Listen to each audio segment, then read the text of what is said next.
Olá, seja bem-vindo, seja bem-vinda ao Saúde em Foco. Hoje vamos entender o funcionamento da tireoide, que é responsável por hormônios que regulam o funcionamento do nosso corpo. E se ela não estiver funcionando muito bem, os problemas de saúde podem aparecer.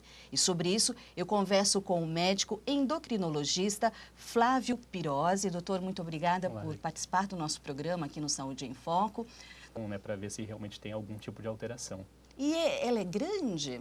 Não, ela é pequena, né? Ela é dividida em dois lobos, ela tem o lado esquerdo, o lado direito, né? E uma ligação entre esses dois lobos. Ela é bem pequenininha, né? Ela caberia aqui tranquilamente na nossa mão. Tá? O pessoal costuma falar que é um formato de uma borboleta. Até você está perguntando a questão tiroide ou tireoide, né? Qual que é o termo certo? É correto falar. As duas formas estão corretas, né? Mas a palavra ela tem uma origem grega, né? De Tyrios, que significa em forma de escudo.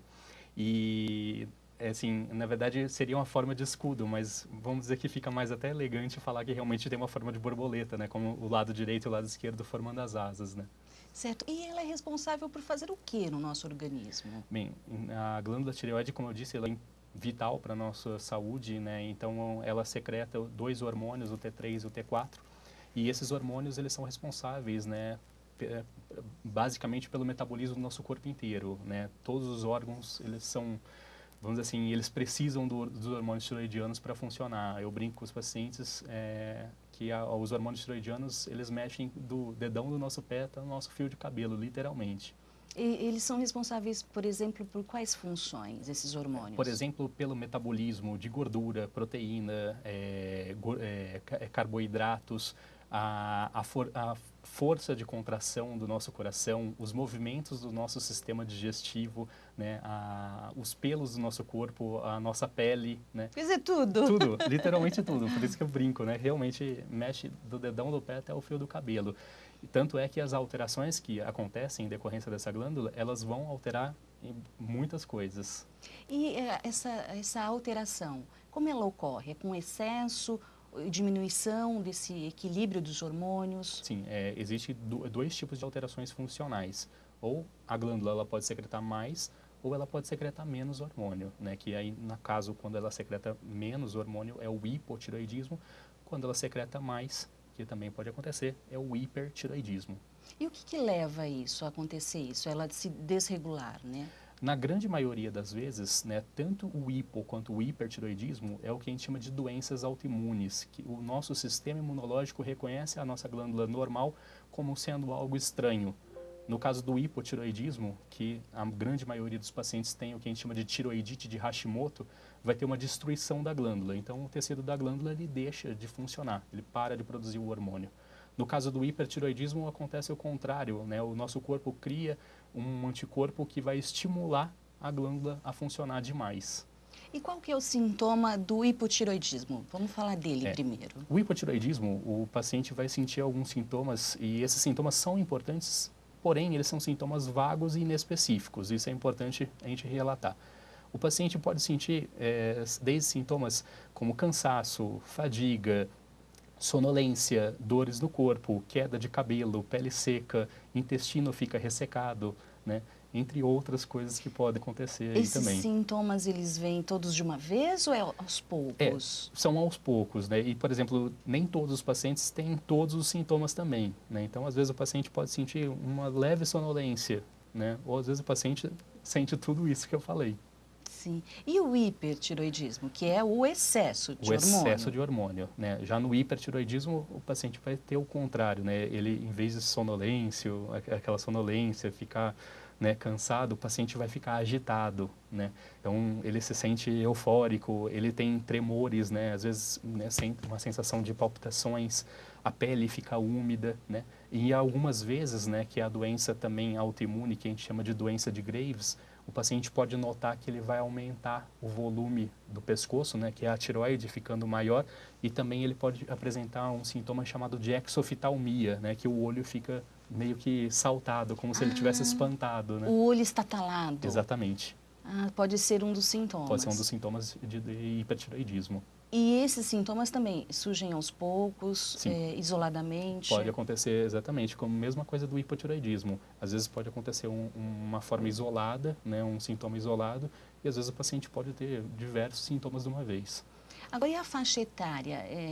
Essa desregulação do hormônio, ele pode acontecer em qualquer idade? Qualquer idade. Então, isso é uma coisa importante você ter perguntado, que às vezes as pessoas se assustam. Eu sou muito novo para ter problema de tireoide. Não tem idade, né? Tanto o hipo quanto o hipertireoidismo pode acontecer em qualquer faixa etária, né? Importante lembrar que existe até uma forma, né, de hipotireoidismo, que é o hipotireoidismo congênito, que é uma doença detectada ao nascimento no teste do pezinho, que vai acontecer desde o momento do nascimento, né? Mas, principalmente o hipotireoidismo, que é a doença mais comum, ela pode acontecer, como eu disse, em qualquer faixa etária, mas ela tem uma tendência a acontecer mais em mulheres e também ela tende a ser mais frequente com o aumento da idade. O senhor falou dos sintomas. Esses sintomas também ocorrem em outras situações. Exatamente. O paciente demora muito para chegar até o consultório de um endocrinologista para diagnosticar problema na tireoide? Às vezes sim. Né? Às vezes, por exemplo, um quadro depressivo, né, que pode acontecer no hipotireoidismo, o paciente pode estar passando com um psiquiatra e às vezes ele nunca fez um exame de tireoide na vida e acaba descobrindo depois, né? Até teve uma situação engraçada, esses dias atrás, a gente fez uma campanha de tireoide e uma paciente nos procurou com um exame em mãos, que ela estava sentindo palpitações, procurou um cardiologista, né? E antes de levar o exame para o cardiologista, ela viu que o exame deu alterado. E, na verdade, ela tinha um hipertireoidismo. Quer dizer, ela fez os exames dos hormônios. Exatamente. E o hormônio estava alterado e ali ela já percebeu que poderia ser mais direcionado para o endócrino do que investigação do cardiologista, exatamente. Da tireoide. Então, tem algumas situações interessantes. Então, é importante a gente, como os sintomas e os sinais, né, é importante a gente detectar e avaliar o risco do paciente, mas, ao mesmo tempo, obrigatoriamente, nós temos que confirmar com o exame laboratorial. Que é o exame de sangue. Exatamente. Um exame simples. Um exame totalmente simples. E os planos de saúde, todos, o SUS, tranquilo, tanto pela rede pública de saúde quanto pelos planos de saúde, são exames corriqueiros. Mas aí chega um momento em que o próprio paciente pode pedir para o médico fazer, ou os médicos têm isso também meio como corriqueiro? Olha, depende muito. Eu acho que vai muito do que o médico está habituado a fazer, né? Mas a gente vê muitos colegas, né? Não só endocrinologistas, clínicos, cardiologistas, ginecologistas, né? Pedindo também. E eu acho que isso é interessante e importante, porque também quanto mais rápido a gente trata, melhor. Ah, sim. Então acomete mais mulheres, como o senhor falou? Mais mulheres. Existe uma explicação para isso? As doenças autoimunes, em geral, elas acometem mais o sexo feminino, né? Existem várias possibilidades e se discute bastante o porquê, né? Talvez até o fato do nível do hormônio feminino mais alto nas mulheres, isso seria uma explicação para que o sistema imunológico poderia estar alterado. E chega a afetar a vida sexual das mulheres? Sim, não só das mulheres, como dos homens também. Tá?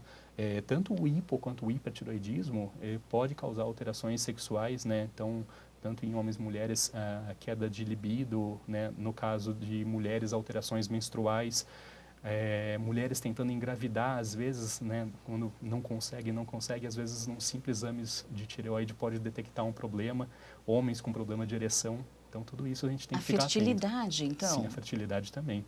Né? Então... E tratar tanto o hipo quanto o hipertireoidismo, por exemplo, no momento que uma mulher engravida, é extremamente importante. E por quê, doutor?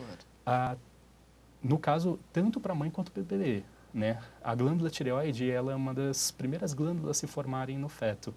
Mas ela só começa a funcionar realmente depois da 20ª semana para frente. Né? Então, o hormônio tireoidiano até então do bebê vem da mãe, né? Então a gente tem que manter muito bem equilibrado, porque tanto a falta quanto o excesso de hormônio pode causar malformações, pode causar problemas obstétricos, né? Descolamento de placenta, parto prematuro. Então a gente tem que ficar bem atento. Uma complicação geral na gestação. Exatamente. E a criança pode nascer com alguma sequela? A sequela em relação a esses problemas, talvez difícil, né? Agora, quando a criança nasce com hipotireoidismo congênito, aí sim é importante, né? No caso do hipotireoidismo congênito, ele tem que ser tratado de imediato, né? E aí a importância do teste do pezinho. Porque se a criança não é tratada corretamente, principalmente nos 2 primeiros anos de vida, ela pode desenvolver um retardo mental, assim, irreversível. Ah, então atinge o cérebro. Sim, ela é extremamente importante para os primeiros anos de vida da formação do sistema nervoso central. E aí o hipotireoidismo pode ser... Tem algum exame para identificar os vírus? Existem exames capazes de identificar o vírus enquanto a doença está ativa, nos primeiros dias da doença. Existem alguns outros exames que, no caso de dengue e de chikungunya, podem identificar se a pessoa já teve a doença. A unidade de saúde deve ser procurada para orientar quanto à realização de exames.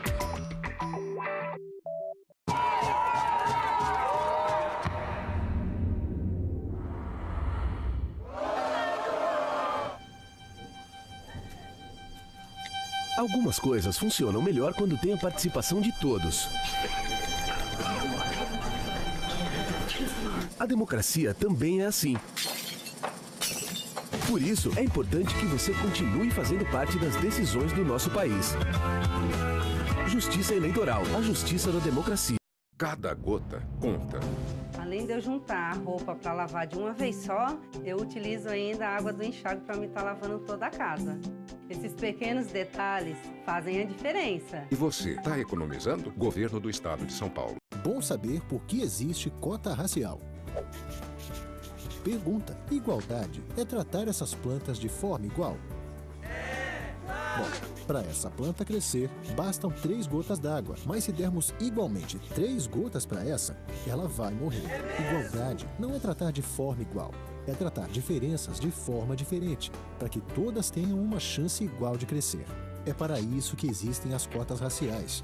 Depois que o país aboliu a escravidão, o racismo fez com que negros e indígenas fossem tratados de forma diferente na sociedade, tirando deles coisas básicas para se viver. Por isso, hoje eles são a maioria da população pobre, com menos estrutura para estudar e para se desenvolver.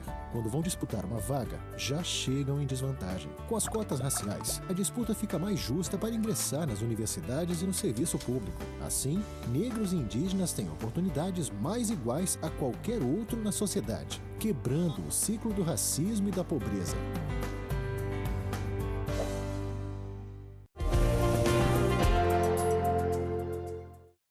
Estamos de volta com o Saúde em Foco. Hoje a gente está entendendo o funcionamento da tireoide. Eu estou conversando com o Dr. Flávio Pirozzi, que é endocrinologista aqui em Rio Preto. Doutor, nós vamos mostrar agora, nesse início desse bloco, como uma pessoa pode identificar se a tireoide está funcionando bem num autoexame de apalpação. Vamos ver as imagens. A gente vê, né, doutor, se com um copo de água, ao engolir, né, essa água, como é que a pessoa pode fazer? A pessoa, ela pode, não precisa às vezes de um copo d'água, né? Ela pode simplesmente ela palpar nessa região baixa do pescoço, mas quando a gente bebe a água, a gente consegue movimentar, né, a glândula tireoide e fica mais fácil a palpação, né? Mas é importante ressaltar que, assim, a gente não consegue ver uma alteração da função da glândula. Na verdade, a palpação a gente consegue ver apenas se existe uma alteração anatômica. Anatômico, por exemplo, um nódulo, por exemplo. Na tireoide, exatamente. Um nódulo. Tá? Então, é dessa forma, né? Deixando o pescoço bem estendido. Exatamente. Numa posição estendida, ao deglutir, né, um copo d'água, a gente consegue, né? Você toma um copo e com a outra mão você rela aqui nessa região posterior do pescoço, tanto do lado direito quanto do lado esquerdo. Então, é um autoexame, lógico que isso não é definitivo, se você fizer, não notar nada, nada substitui uma consulta com um médico, com um especialista, né, doutor? E um detalhe importante, né, que existem estudos até com médicos bem treinados, né, mostrando que a palpação não é um exame tão fidedigno assim. Quer dizer, até os médicos podem errar, né, não identificar. E para isso que, assim, naqueles pacientes de fator de risco ou que se suspeite que tem alguma alteração na região cervical, aí sim é importante a gente fazer o exame correto, que seria um ultrassom. Um ultrassom. Exato. Doutor, agora com relação ao nódulo. O nódulo, ele é benigno, maligno? O que ele pode trazer de consequência para o funcionamento da tireoide? Isso é uma coisa importante, né, para as pessoas saberem que a maioria dos nódulos de tireoide, ainda bem, eles são benignos, né? Em mais de 90% dos nódulos eles são benignos. Agora, é através de uma avaliação clínica e também dos dados com o ultrassom que a gente tem que ficar talvez um pouco mais atentos. Então, alguns fatores clínicos, né, que, por exemplo, é mais comum encontrar nódulos em mulheres. Então, quando a gente encontra nódulo num homem, a gente tem que ficar um pouco mais preocupado. Nos extremos das idades, né, então, os mais jovens e os mais idosos, a gente também tem que ficar um pouco mais preocupado. Pacientes que, por exemplo, já tiveram, mulheres, por exemplo, que fizeram radiação por câncer de mama, ou aqui na região do pescoço por algum problema, algum linfoma, qualquer outra patologia, e principalmente aqueles pacientes que têm o histórico familiar de câncer de tireoide. Esse sim a gente tem que talvez ficar um pouco mais preocupados. E o ultrassom ele também vai dar algumas dicas. E aí, de acordo com essa avaliação, juntando a clínica com o dado do ultrassom, aí a gente vai ver se realmente a gente precisa investigar esse nódulo mais a fundo. E através de uma punção, a gente consegue determinar se esse nódulo é realmente benigno ou maligno. E no caso do tratamento, identificando um nódulo? Se existe uma avaliação em que não é um nódulo suspeito, né, e a gente pode só ficar seguindo esse paciente clinicamente, repetindo o ultrassom para observar se esse nódulo vai crescer. Se esse nódulo foi puncionado e veio benigno, mesma coisa. Nós só vamos seguir esse paciente repetindo pelo menos uma vez por ano esse exame de ultrassom para comparar com o nódulo do ano anterior, né, o tamanho do nódulo do ano anterior. No caso do maligno, aí sim a conduta é totalmente diferente. No caso, a gente tem que fazer a cirurgia. Aí é feita radical. Isso tirado total, a tireoide é tirada totalmente. E a pessoa vive normalmente? O que muda na vida da pessoa se chegar a um ponto de tirar? Nesse caso, o paciente vai ter um hipotireoidismo pós-cirúrgico, né? É como o caso que a gente estava comentando no primeiro bloco, o hipotireoidismo que acontece por uma doença autoimune. Nesse caso, não vai ter mais a glândula. E como eu disse, é de vital importância o hormônio da tireoide. Então, esse paciente ele vai ter que repor o hormônio para o resto da vida. Repor cálcio. Quando é esse caso de repor cálcio? No cálcio, nós temos que ficar um pouco atentos porque atrás da glândula tireoide existe uma glândula chamada paratireoide, que é responsável pelo metabolismo do cálcio no nosso corpo. E às vezes, né, até por uma questão que está grudada às vezes na tireoide, quando o cirurgião arranca a glândula, essa glândula paratireoide ela vem junto. Ou às vezes, né, eu brinco com os pacientes que a paratireoide é uma glândula um pouco delicada. Às vezes só de encostar nela, ela pode parar de funcionar. E essa parada de funcionar, ela pode ser temporária ou pode ser momentânea. Então, no caso, quando existe essa parada de função da paratireoide, aí é obrigatório, né, não só usar o cálcio, né, mas usar, na verdade, a vitamina D na forma ativa. Sim. E o tratamento com iodo? Para qual caso é? O iodo está indicado naqueles casos onde, confirmado o câncer de tireoide, o paciente vai para a cirurgia e naqueles pacientes em que existe um risco maior, né, e claro que isso quem vai determinar vai ser o patologista, depois que ele analisar a peça da cirurgia, aí vai ser complementado, né, eu brinco que assim, o cirurgião tira o que dá para ver, o endocrinologista ele vai lá e dá o iodo para queimar, né, o que realmente o cirurgião não conseguiu tirar, tá? Que são às vezes pequenas células que sobraram. Tem uma pergunta que eu vi, a pessoa tinha uma dúvida, ela tem hipertireoidismo e se ela poderia colorir o cabelo, pintar o cabelo com tinta por causa do iodo. Sim. No caso também o iodo, ele pode ser um tratamento do hipertireoidismo, né? Só que é uma dose bem menor do que o pós-operatório de um câncer de tireoide. Quando o paciente vai fazer um preparo para receber o iodo radioativo, o que acontece? Ele tem que praticamente zerar, né, na dieta e nos hábitos de vida o contato com qualquer forma de iodo, entre eles a tintura de cabelo. Ah, sim, correto. Agora, com relação ao câncer na tireoide, parece que houve uma reclassificação nos tipos de câncer de maligno para benigno. Sim.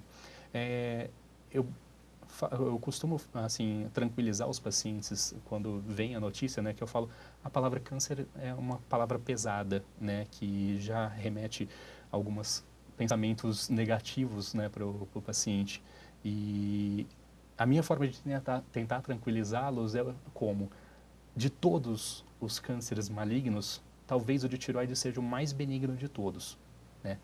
E existem basicamente 4 subtipos de malignos, né? E a grande maioria é o carcinoma papilífero. Dentre os papilíferos existem subtipos também. E entre esses subtipos existe o carcinoma papilífero variante folicular. Nós tratávamos esses pacientes como se realmente tivessem uma doença maligna, né? Só que essa, como você disse, foi reclassificado, né? E o que eles observaram? Que os pacientes que foi retirado o carcinoma papilífero variante folicular, eles tinham um comportamento totalmente benigno e que não havia necessidade de ficar complementando com iodo, usando altas doses de reposição de hormônio, o que também traz, vamos dizer assim, uma tranquilidade maior psicologicamente para o paciente, né? Agora eu gostaria de conversar com o senhor sobre os mitos e verdades da tireoide. Ganho de peso, perda de peso, o que é verdade em tudo isso? Bem, o hipertireoidismo, o excesso de hormônio, ele causa perda de peso, sim. O hipotireoidismo causa aumento de peso? Vamos dizer que é quase que uma verdade. A falta do hormônio da tireoide, né, então ela vai lentificar o metabolismo, mas ao mesmo tempo também existe um problema renal, onde o paciente vai acabar retendo mais líquido. Então o ganho de peso que o paciente vai apresentar vai ser muito discreto, né? E isso daí é uma coisa importante porque o paciente ganhou um monte de peso, ele vem, é o problema da tireoide. Pode até ser um pouquinho de colaboração da tireoide. Agora, desde que o paciente esteja tomando o remédio, a reposição hormonal na dose correta e fazendo o acompanhamento, não é mais motivo para ganhar peso. Aí, se ele estiver ganhando peso, é por outro motivo. São outros motivos. Exatamente. Que não é a pobre da tireoide, não tem culpa. Não tem culpa. Geralmente tentam culpar ela de mais coisas do que ela realmente é culpada. Quer dizer, ela é, pelo que a gente está conversando, realmente responsável por uma harmonia do nosso corpo, sim, né, doutor? Ela mexe, como eu falei, né, ela tem uma importância vital, né, para o nosso corpo, o metabolismo de uma forma geral, né? E isso daí é extremamente importante, né? E o uso correto, né, da medicação, no caso do hipotireoidismo, repor, né, com a levotiroxina, que é o hormônio T4, né, que é da forma correta de tratar o hipotireoidismo, e no caso do hipertireoidismo também vai depender do que está causando o hipertireoidismo. Tratar essas doenças é de extrema importância. Uma pergunta que eu sempre faço, que eu gosto de fazer nos programas para os médicos, é saber como é que estão as pesquisas nessa área. Tem pesquisa, tão avançadas, não tem, o que se tem é coisa muito antiga, ou não, o que se tem agora é coisa recente de pesquisa. Como é que anda? Assim, vamos dizer que existem pesquisas recentes, mas elas, vamos dizer assim, praticamente confirmam o que a gente já sabia faz tempo. Existem mais pesquisas na parte de câncer de tireoide, né, onde existe essa mudança recente de classificação. Às vezes, alguns pacientes que requerem doses menores de iodo após a cirurgia, né, novas medicações para pacientes que têm um estágio mais avançado, né, o paciente pode trazer risco à saúde, por exemplo, arritmias, né? Arritmias graves que podem levar até o paciente a óbito. Então, é muito bom esse esclarecimento. Sim, né? É muito comum a gente, às vezes, chegar a pacientes no consultório pela primeira vez para tratamento de obesidade e eles trazem fórmulas, né, manipulado, porque não existe T3 vendido comercialmente, isso é uma coisa importante. Você não vai encontrar T3 na farmácia, né? E isso é uma coisa que a gente já tem que ficar nem na internet, se encontrou na internet, duvide. Duvide, né? Primeira coisa, o hormônio tiroidiano, ele não é em miligrama, é em micrograma, e nenhuma farmácia de manipulação ela está preparada para fazer uma dosagem em micrograma da forma correta. Né? Isso é uma coisa importante. É uma outra tecnologia que as farmácias não têm. Que a farmácia de manipulação nenhuma tem, e isso é regulamentado pela Anvisa e é lei no mundo inteiro. Agora, estão manipulando o T3, né? E infelizmente até por prescrição médica, né? E isso pode acarretar em graves problemas para o paciente. Correto. Vai emagrecer, mas vai ter problemas, né? Doutor, olha, muito obrigada por seus esclarecimentos, foram assim, extremamente importantes e valiosos. Muito obrigada por sua participação no Saúde em Foco. Obrigado a todos. E esse foi o Saúde em Foco. Hoje a gente conversou sobre a tireoide, a gente entendeu o funcionamento dessa glândula tão importante para o nosso corpo, o nosso organismo. Eu aguardo você no próximo programa, espero que você tenha gostado e até mais. Tchau!